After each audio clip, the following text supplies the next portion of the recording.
नमस्कार, स्वागत है आप सभी का। आपके साथ मैं हूं स्वप्निल। शुरुआत करते हैं टॉप 10 से। जम्मू कश्मीर के कुलगाम जिले में पुलिस और स्थानीय सुरक्षा बलों ने 2 आतंकियों को ढेर कर दिया। कुलगाम के वामपोरा में पुलिस को खुफिया जानकारी मिली थी कि 2 आतंकी छिपे हैं, जिसके बाद उनको मार गिराया गया। मोदी 2.0 के 1 साल पूरा होने पर पीएम मोदी ने देशवासियों के नाम चिट्ठी लिखी है। पीएम ने अपनी चिट्ठी में कोरोना से लेकर अर्थव्यवस्था का जिक्र किया। उनके मुताबिक देश जल्द कोरोना संकट से निकल आएगा। भाजपा मोदी सरकार के दूसरे कार्यकाल की पहली सालगिरह डिजिटल माध्यम से मनाएगी। सरकार की उपलब्धियां गिनाने के लिए देश भर में वर्चुअल रैली और प्रेस कॉन्फ्रेंस की जाएगी। अमेरिकी राष्ट्रपति डोनाल्ड ट्रंप ने WHO के साथ अमेरिका के सारे संबंधों को खत्म कर दिया है। उन्होंने कहा कि WHO कोरोना वायरस को आरंभिक स्तर पर रोकने में नाकाम साबित हुआ। ममता बनर्जी ने 1 जून से राज्य में धार्मिक स्थलों को खोलने का ऐलान किया। इसके अलावा सीएम ममता बनर्जी ने सरकारी कार्यालयों में कामकाज शुरू करने जैसे कई तरह की छूट की घोषणा की। दुनिया में कोरोना मरीजों की संख्या बढ़कर 60,33,000 को पार कर गई है। 26,61,197 लोग ठीक हुए हैं। 3,66,000 से ज्यादा लोगों की मौत हुई। देश में कोरोना संक्रमितों की संख्या 1,73,763 हो गई है। कोरोना से अब तक 4,971 लोगों की मौत हुई। 82,370 लोग ठीक हुए। राजस्थान में कोरोना मरीजों की संख्या 8,365 हो गई है। पिछले 24 घंटे में 298 नए केस मिले। 3 लोगों की मौत हुई। मुख्यमंत्री अशोक गहलोत आज 12 बजे मेगा ग्रास रूट संवाद करेंगे। सीएम कोरोना पर पंचायत जनप्रतिनिधियों से लाइव संवाद करेंगे। ये बातचीत फेसबुक और यूट्यूब पर लाइव रहेगी। बैठक में सीएम कोरोना संक्रमण की स्थिति, पेयजल आपूर्ति, मनरेगा और टिड्डी नियंत्रण पर फीडबैक लेंगे। राजस्थान बोर्ड की बाकी बची परीक्षाएं जून में होंगी। माध्यमिक शिक्षा बोर्ड जल्द टाइम टेबल जारी करेगा। शिक्षा मंत्री डोटासरा ने ट्वीट कर यह जानकारी दी।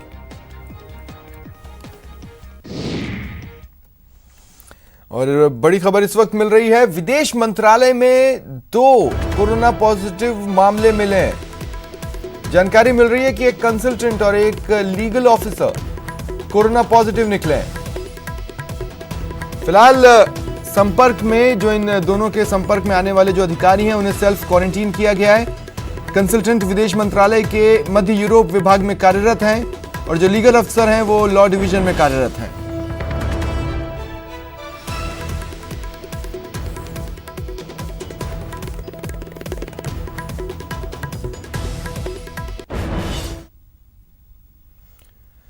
बड़ी खबर मिल रही है सचिवालय से। यहां एक और कोरोना पॉजिटिव मिला है। फिर कोरोना पॉजिटिव मिला है। वॉर रूम का एक अधिकारी कोरोना पॉजिटिव निकला।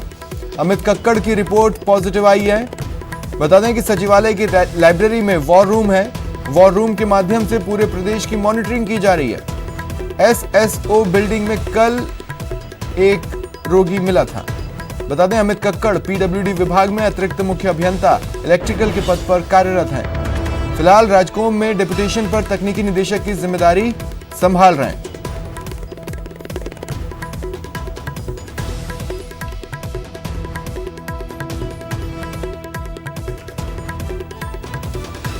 बड़ी खबर हम आपको बता रहे हैं, सचिवालय में एक और कोरोना पॉजिटिव केस मिला है। वॉर रूम के एक अधिकारी अमित कक्कड़ कोरोना पॉजिटिव निकले। इनकी रिपोर्ट पॉजिटिव आई है।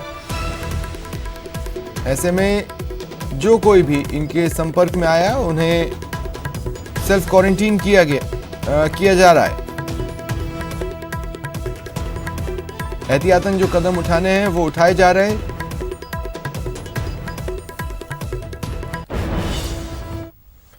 मुख्यमंत्री अशोक गहलोत आज दोपहर 12 बजे कोरोना को लेकर ग्रासरूट स्तर पर पंचायत प्रतिनिधियों के साथ VC के जरिए लाइव संवाद करेंगे।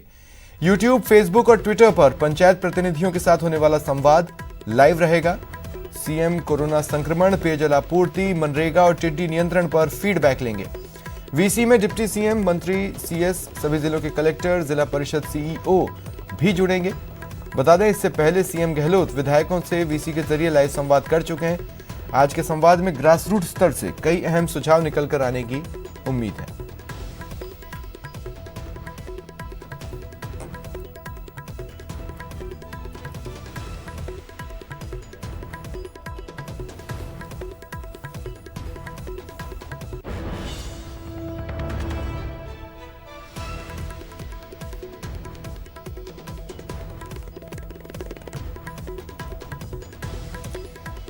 ज्यादा जानकारी के लिए बात करते हैं सहयोगी गोवर्धन से। गोवर्धन, क्या जानकारी है? कोरोना को लेकर के मुख्यमंत्री आज ग्रास रूट स्तर पर जो पंचायत जनप्रतिनिधि हैं, जो नीचे की कड़ी है प्रशासन की और जनप्रतिनिधियों की, उससे आज पूरी बातचीत करेंगे। 12 बजे से ये वीडियो कॉन्फ्रेंसिंग है और इस वीडियो कॉन्फ्रेंसिंग में डिप्टी सीएम सचिन पायलट सहित चुनिंदा जो विभागों के मंत्री, सीएस और सारे जिलों के कलेक्टर्स और संबंधित अधिकारी हैं वो भी रहेंगे। लेकिन जो मुख्य संवाद है वो पंचायती राज जनप्रतिनिधियों के साथ में है कि ग्रास रूट लेवल पर कोरोना से नियंत्रण के क्या प्रयास किए जा रहे हैं। और सबसे बड़ा जो फीडबैक लेने का बिंदु है वो है क्वारंटीन सेंटर जो पंचायत स्तर पर बने हुए हैं, उनकी व्यवस्थाएं कैसे चल रही है। क्योंकि पूरे स्टेट में बड़े तादाद में प्रवासी मजदूर आए हैं और हर गांव-गांव में अब क्वारंटीन सेंटर बनाए जाने का फैसला किया गया था पिछले दिनों। और जिस तर्ज पर विधायकों के साथ में संवाद किया गया था, उसी तर्ज पर आज पंचायती राज के जनप्रतिनिधियों के साथ में भी ये संवाद किया जा रहा है, ताकि जो ग्रास रूट स्तर की समस्याएं हैं कोरोना से नियंत्रण में, उसको लेकर के फीडबैक लिया जा सके।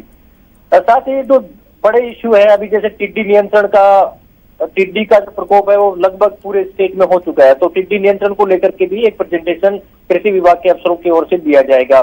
मनरेगा को एक बड़ा इश्यू इसलिए है क्योंकि श्रमिकों को और जो बेरोजगार हुए प्रवासी श्रमिक हैं उनको रोजगार देने के लिए एक बड़ा संबल बनती दिख रही है नरेगा योजना, तो उसको लेकर के भी फीडबैक लिया जाएगा। पंचायती राज विभाग के जो अफसर हैं, ग्रामीण विभाग के अफसर हैं, वो इसको लेकर के पूरे अब तक के जो रोजगार की संभावनाएं हैं और प्रवासी श्रमिकों के जॉब कार्ड बनाने की जो रफ्तार है उसको लेकर के एक पूरा प्रेजेंटेशन दिया जाएगा। कोरोना के नियंत्रण को लेकर के चिकित्सा विभाग का एक प्रेजेंटेशन होगा। पानी की समस्या गर्मियों में बहुत सारे इलाकों में आती है, कई छोटे कस्बे हैं जिनमें 5-5, 7-7 दिन से पानी की आपूर्ति होती है, तो जो कंटिजेंसी प्लान है उसको लेकर के जलदाय विभाग है उसका भी प्रेजेंटेशन होगा। विधायक अब 25 लाख रुपए तक के जो जलदाय की काम है वो करवाने अपने अपने क्षेत्रों में करवा सकेंगे, ये कल ही मंजूरी वहां पर दी गई है। तो ये 4 बड़े इश्यू हैं जिनके ऊपर आज ये जो पूरी वीडियो कॉन्फ्रेंसिंग है ये केंद्रित रहने वाली है। जी शुक्रिया तमाम जानकारी के लिए। मुख्यमंत्री अशोक गहलोत ने गर्मी के मौसम में पेयजल आपूर्ति से संबंधित कार्यों के लिए 50 करोड़ रुपए मंजूर किए हैं। मुख्यमंत्री ने विधायकों की अनुशंसा के आधार पर उनके विधानसभा क्षेत्र में पेयजल आपूर्ति से संबंधित कार्यों के लिए 25 लाख रुपए तक की स्वीकृति के प्रस्ताव को मंजूरी दी है। पेयजल कार्यों पर खर्च होंगे 50 करोड़। सीएम गहलोत का बड़ा फैसला, 25 लाख तक के पेयजल के काम विधायक करवा सकेंगे। मुख्यमंत्री अशोक गहलोत ने 50 करोड़ मंजूर किए हैं। 200 विधानसभा क्षेत्रों के लिए 50 करोड़ मंजूर हुए हैं।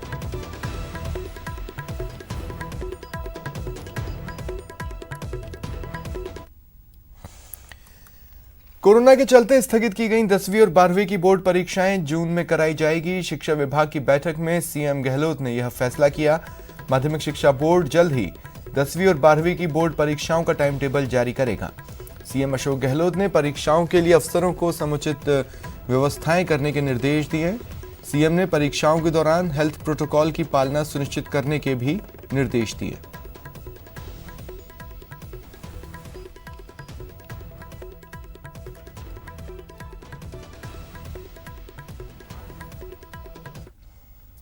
प्रदेश सरकार ने 1 जून से स्मारकों को खोलने के लिए गाइडलाइंस जारी कर दी है। केंद्र सरकार के आदेश के बाद प्रदेश के सभी स्मारक 18 मार्च से बंद कर दिए गए थे, जिससे पर्यटन व्यवसाय को करीब 3,500 करोड़ का नुकसान हुआ। नई गाइडलाइंस के साथ पर्यटन खुलेगा। शुरुआती 2 हफ्ते सभी जगह पर्यटकों को मुफ्त एंट्री दी जाएगी। वहीं नेशनल पार्क में सफारी की दरों में भी कमी की जाएगी।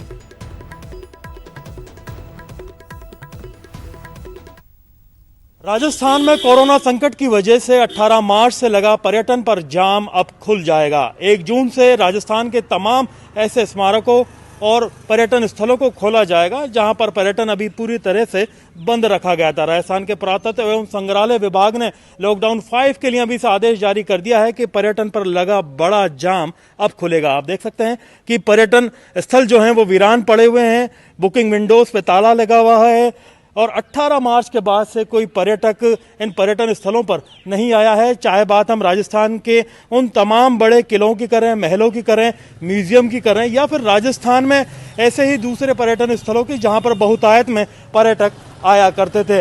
राजस्थान के पुरातत्व एवं संग्रहालय विभाग ने पर्यटन के लिए खास नीति तैयार की है। इस नीति के मुताबिक कई अहम फैसले लिए गए हैं। कोरोना की गाइडलाइंस के मुताबिक पर्यटकों को एंट्री दी जाएगी, जिसमें मास्क अनिवार्य होगा, सैनिटाइजर का इस्तेमाल किया जाएगा। उसके साथ ही साथ थर्मल स्क्रीनिंग अनिवार्य कर दी गई है। पहले 2 हफ्तों में सभी पर्यटकों को निःशुल्क प्रवेश दिया जाएगा और एक दिन छोड़ करके एक दिन पर्यटन कराया जाएगा, यानी हफ्ते में 4 दिन पर्यटन होगा, बीच के 3 दिन छुट्टी रहेगी। जबकि तीसरे सप्ताह से पर्यटन शुल्क वसूला जाना शुरू किया जाएगा और उसके साथ ही साथ जो लोग हैं उनकी एंट्री रूटीन तरीके से होगी। उससे पहले 2 सप्ताह में सुबह की जो शिफ्ट में पहले सप्ताह में एंट्री दी जाएगी, दूसरे सप्ताह में सुबह की और शाम की शिफ्ट शुरू की जाएगी। जबकि पर्यटन को सामान्य होने तक फिलहाल पर्यटन विभाग पहले 2 सप्ताह में पर्यटन शुल्क नहीं लेगा, लेकिन एक अच्छी शुरुआत होगी। तमाम ऐसे जो स्टाफ के लोग इन तमाम पर्यटन स्थलों को जो कि हैवी कंटेनमेंट जोन के रहने वाले हैं, उन्हें फिलहाल काम पर नहीं बुलाया जाएगा। एहतियात पूरा बरता जाएगा और कोशिश ये है कि राजस्थान के जो पर्यटन है उसको फिर से पटरी पर लाया जाए। जो लोग बेरोजगार बैठे हैं उन्हें रोजगार की जो राह है वो निकाली जाए, क्योंकि लंबे अरसे से पर्यटन बंद था और राजस्थान का चक्का जाम था। उम्मीद की जानी चाहिए कि राजस्थान की जो लाइफलाइन है, रीढ़ की हड्डी है, वो फिर से पर्यटन खुलने के बाद में मजबूत होगी। अरबाज अहमद, न्यूज़ 18 के लिए जयपुर से। अजमेर से खबर है, गरीब नवाज के गुरु ख्वाजा उस्माने हरवनी का उर्स आज सुबह जन्नती दरवाज़ा खुला। ईद उल फितर की 5 और 6 तारीख को ये उर्स मनाया जाता है। लॉकडाउन के कारण ज़ायरीनों की भीड़ नहीं है, सिर्फ पासधारी खादिमों का ही दरगाह में प्रवेश है।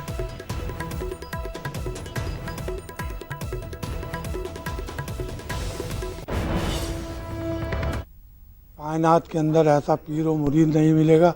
ये पीर अपने मुरीद को दुआ दे के है, खुदा बंदा तू मोइनुद्दीन को उजागर कर दे, और अपने को दरपर्दा कर लेते हैं। ये मिसाल दुनिया में, विलायत में, तसव्वुफ में आपको कहीं नहीं मिलेगी। जो खानवादे चिश्तिया की अज़मत और बुज़ुर्गी का एक मिसाल है।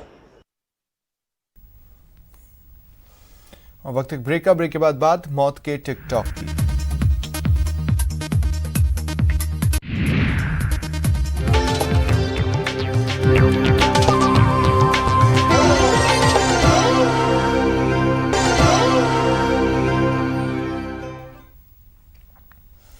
बड़ी खबर है वाराणसी से, जहां नहाने के दौरान 5 लड़कों की गंगा नदी में डूबने से मौत हो गई। बताया जा रहा है कि लड़के नहाने के दौरान टिकटॉक पर वीडियो बना रहे थे। मामला रामनगर थाना क्षेत्र के सिपहिया घाट का है, जहां सभी लड़के गंगा में स्नान करने पहुंचे थे, लेकिन स्नान के दौरान एक लड़का गहरे पानी में चला गया और डूबने लगा। जब एक अन्य लड़के ने उसे बचाने की कोशिश की तो वो भी डूबने लगा और बाकी तीनों लड़कों ने जब डूबने वाले लड़कों को बचाने की कोशिश की, लेकिन गहरे पानी की वजह से 5 लड़के डूब गए। काफी मशक्कत के बाद सबके शव बाहर निकाले गए। सभी लड़के 20 साल से कम उम्र के बताए जा रहे हैं।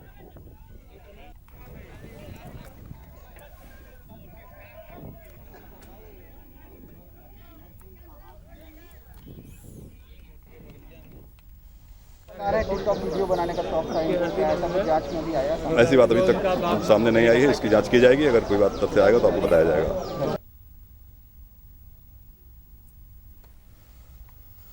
वहीं दौसा में भी टिकटॉक बनाना कितना घातक साबित हो सकता है, ये देख लीजिए। जी हां, टिकटॉक पर वीडियो बनाना एक नाबालिग को महंगा पड़ा और उसे अपनी जान से हाथ धोना पड़ा। दरअसल ये वाकया उस वक्त हुआ जब नाबालिग बच्चा अपने कमरे में पंखे से कपड़ा लपेट कर टिकटॉक बना रहा था। तभी उसका पांव फिसला, उसका गला फंदे में आ गया, जिससे उसकी मौत हो गई।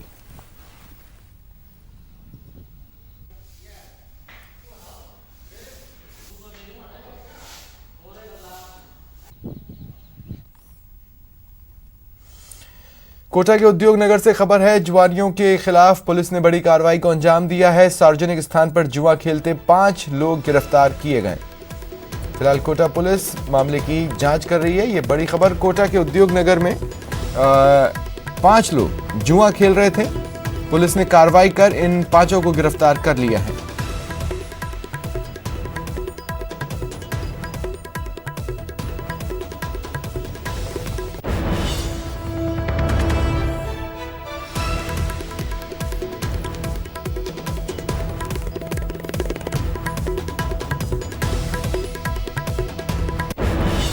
आज हिंदी पत्रकारिता दिवस है। मुख्यमंत्री अशोक गहलोत ने ट्वीट कर पत्रकारिता दिवस की शुभकामनाएं दी हैं। सीएम ने ट्वीट में लिखा है कि हिंदी पत्रकारिता दिवस पर शुभकामनाएं। हिंदी पत्रकारिता का देश में स्वर्णिम इतिहास रहा है। आज़ादी के आंदोलन से लेकर आज तक यह अपनी अहम भूमिका निभाती आई है। निष्पक्ष पत्रकारिता हमारे लोकतंत्र की आवश्यकता है। जितनी मजबूत पत्रकारिता होगी उतना ही प्रजातंत्र भी सुदृढ़ होगा।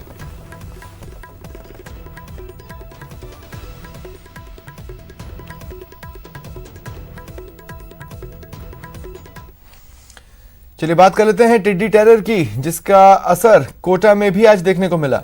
गुमानपुरा, वल्लभबाड़ी समेत शहर के कई इलाकों में टिड्डियों का दल आसमान में मंडरा रहा है। बीती रात 3 दमकल और 5 ट्रैक्टर पावर स्प्रे मशीनों से इन पर दवा का छिड़काव किया गया, लेकिन आज सुबह से फिर टिड्डियां शहरवासियों और जिले के किसानों में आतंक फैलाकर उड़ान भर रही है। कोटा शहर में टिड्डियों के दल ने, पाकिस्तान से आए टिड्डियों के दल ने अटैक किया है और बड़ा अटैक किया है 1 से 1.5 किलोमीटर के परिधि में। लेकिन अभी हवा में लाखों की तादाद में ये टिड्डियां हैं और ये मंडरा रही है। कुछ लोग हैं जो टिड्डियों को लेकर अचंभित हैं, उनसे बात करने की कोशिश करते हैं। जी, टिड्डियां देखिए आपने, कितनी संख्या में आई होगी टिड्डियां? ये लाखों करोड़ों के हिसाब से आई हुई टिड्डियां। जी जी, कब से आई है कोटा में? कल शाम को 7 बजे से। जी जी, 7 बजे से। तो अभी क्या हो रहा है अभी शहर में? टिड्डियाँ उड़ रही नजर आ रही हैं। अभी टिड्डियाँ उड़ रही नजर आ रही, काफी से सुबह से ही नजर आ रही है। आपने भी देखी टिड्डियाँ? बहुत ज़्यादा लाखों की तादाद में टिड्डियाँ आई हुई है और इनसे बहुत ज़्यादा नुकसान भी हो सकता है, क्योंकि हर पेड़ पे लाखों की तादाद में बैठी हुई है। पूरे पेड़, इनके अलावा कुछ नज़र ही नहीं आ रहा, पत्ते भी नज़र नहीं आ रहे। और भी लोग हैं जिनसे बात करने की कोशिश करते हैं। जी, कितनी संख्या में देखी है अभी? क्या उड़ रही है ये सर के ऊपर? पूरे एरिया में, वल्लभबाड़ी के पूरे एरिया में उड़ रही हैं। तो अपने सुबह शाम को 7 बजे तक उड़ रही हैं। तो हम देख रहे हैं छत से, तो हमारे को ऐसा लग रहा है कि ये बहुत बड़ा नुकसान कर सकती है। कब नजर आए आपको शहर में ये? कहाँ थे आप जब नजर आई और क्या देखा आपने? ड्यूटी से आ रहे थे छुट्टी करके। जी जी, तो अभी हम बाहर निकले 10 बजे करीब, 8:30 बजे तक। तो अभी देखा तो छत पूरी ऐसी हो रही है। जी जी, तो पेड़ों को नुकसान, फसलों को भी नुकसान कर सकती है, किसानों की फसलों को कर सकती है। किसानों की फसलों को नुकसान कर सकती हैं। तो हुई भी है बहुत सारी है। तो हम देखते देखते आ रहे हैं, तो अभी फिर देख रहे हैं हमने वल्लभ इधर गए अपने बड़गांव की गुरुद्वारे की साइड, इधर भी अच्छी है टिड्डियाँ। कोटा से न्यूज़ 18 के लिए अर्जुन अरविंद। श्रीगंगानगर से लगे पाक बॉर्डर से टिड्डियों का अटैक लगातार जारी है। वहीं मध्य प्रदेश के बाद अब प्रदेश के पड़ोसी राज्य पंजाब और हरियाणा पर भी टिड्डियों का खतरा मंडरा रहा है। कृषि विभाग के अनुसार हवा का रुख पलटते ही लाखों करोड़ों की तादाद में ये टिड्डियां पंजाब और हरियाणा का रुख कर लेंगी।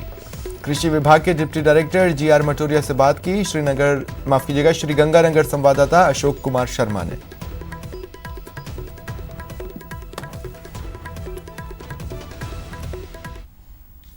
सीमा पार पाकिस्तान से आ रही टिड्डियों का मूवमेंट लगातार जारी है। श्रीगंगानगर जिले सहित पड़ोसी जिला हनुमानगढ़, बीकानेर, नागौर सहित प्रदेश भर में इन टिड्डियों की दस्तक दे चुकी है। अभी जो टिड्डियाँ गंगानगर जिले में प्रवेश कर रही है वो पाकिस्तान बॉर्डर से आ रही है, और ये लगभग वो टिड्डियाँ हैं जो पाकिस्तान में सर्दी के बाद में ब्रीडिंग हुई है और यहाँ की लोकल जो बढ़ करके निकली है। इसलिए ये ज़्यादा हवा के रुख के ऊपर डिपेंड कर रही है, और हवा के रुख के हिसाब से जब अब जो हवाएं चल रही है वो अपने पश्चिम से पूर्व की ओर चल रही है, दक्षिण पश्चिम से लेकर के और पूर्व उत्तर की तरफ चल रही है। उस स्थिति के अंदर अभी तक ये कंट्रोल हो रही है गंगानगर जिले के अंदर, हनुमानगढ़ जिले के अंदर।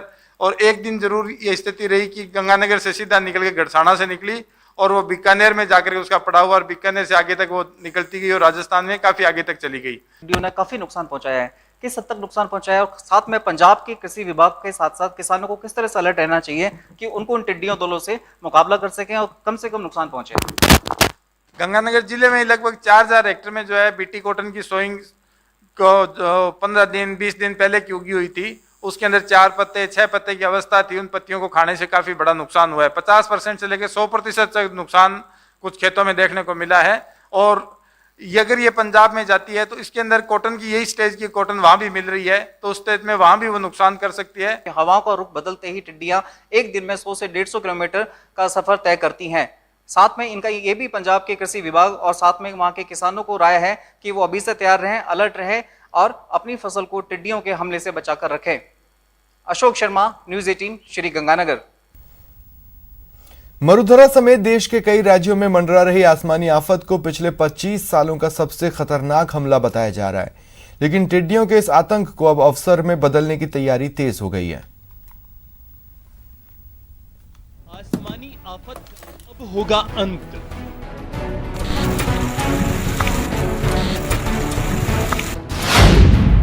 अवसर में तब्दील होगा उड़ता आतंक।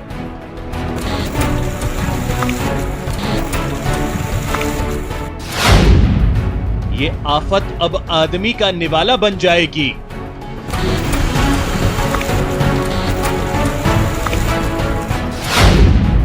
दर्द तो बहुत दिया, यही टिड्डियां दवा बन जाएंगी। फॉरेन के कुछ लिटरेचर्स बताते हैं कि इसमें प्रोटीन 66% के बाद 70% के आसपास इसमें फैट्स होते हैं, दूसरे एसेंशियल न्यूट्रिएंट्स भी होते हैं।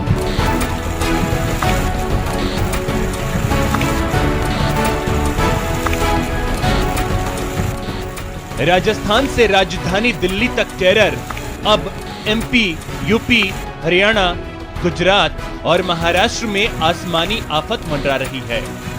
25 सालों के सबसे बड़े टिड्डी हमले ने अन्नदाताओं के मन में आतंक भर दिया है। अभी तक टिड्डियां राजस्थान, एमपी, गुजरात और महाराष्ट्र में 47,308 हेक्टेयर फसलों को नुकसान पहुंचा चुकी हैं, लेकिन इन सब के बीच एक बड़ी खबर निकल कर आ रही है और खबर यह है कि अब तक दर्द बांट रही ये टिड्डियां बन सकती हैं दवा। जिस इंसान के लिए इन्होंने आफत का पहाड़ खड़ा कर दिया है, उसी इंसान का निवाला बन सकती हैं, क्योंकि टिड्डियों की न्यूट्रिशनल वैल्यू को लेकर all India network project research करने जा रहा है। माना जा रहा है कि ये टिड्डियां प्रोटीन का अच्छा स्रोत हैं। अब हम इस टिड्डी पे, क्योंकि ये टिड्डी देखिए 26 ईयर बाद आया है और आया है जब सीवियर इन्फेस्टेशन इसका हुआ है। इस बार हम कर रहे हैं कि इस टिड्डी का जितना भी हम कलेक्शन कर सके उसको पाउडर फॉर्म में कन्वर्ट करके इसकी न्यूट्रिशनल प्रोफाइल हम निकालने की कोशिश करेंगे। उसके बाद ही हम कह सकते हैं कि इस टिड्डी के अंदर किस तरह के एसेंशियल न्यूट्रिएंट्स अवेलेबल रहते हैं जो ह्यूमन बॉडी के लिए अच्छे होते हैं। यानी अच्छी न्यूट्रिशनल वैल्यू सामने आने पर नॉन वेजिटेरियन लोगों के लिए ये टिड्डियां बेहतर विकल्प साबित हो सकती हैं।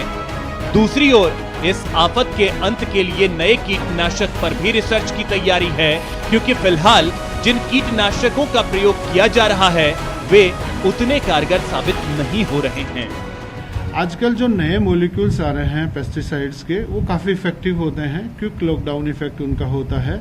लेकिन हमारे पास रिसर्च नहीं होने की वजह से हम जो पुराने पेस्टिसाइड्स हैं उनको काम में ले रहे हैं। हम अब यह भी एक छोटी मोटी स्टडी करने की कोशिश करेंगे, हालांकि मेरे पास इसका कोई मेजर प्रोजेक्ट नहीं है, फिर भी हम इस सेंटर पे इसका बायोएसिस स्टडी करके जो नए मॉलिक्यूल्स आ रहे हैं, मैं कल डिपार्टमेंट से बात भी कर रहा था इनके डिप्टी डायरेक्टर सर से कि इस बार जब भी जहां भी आप स्प्रे करें, आप हमें 2 या 3 स्प्रेयर प्रोवाइड करवाएं जिसमें हम नए मॉलिक्यूल्स डाल के देखते हैं उनका कितना % ज़्यादा इफेक्ट होता है या वो ज़्यादा किल कर पाती हैं। मतलब तैयारी दोनों तरफ से हो रही है, या तो ये आतंक इंसानों का निवाला बनेगा या फिर असरदार कीटनाशकों से इसका अंत किया जाएगा। न्यूज़ 18 राजस्थान के लिए जयपुर से दिनेश शर्मा की रिपोर्ट। वक्त एक ब्रेक के बाद देखेंगे पीएम मोदी का जनता के नाम पत्र।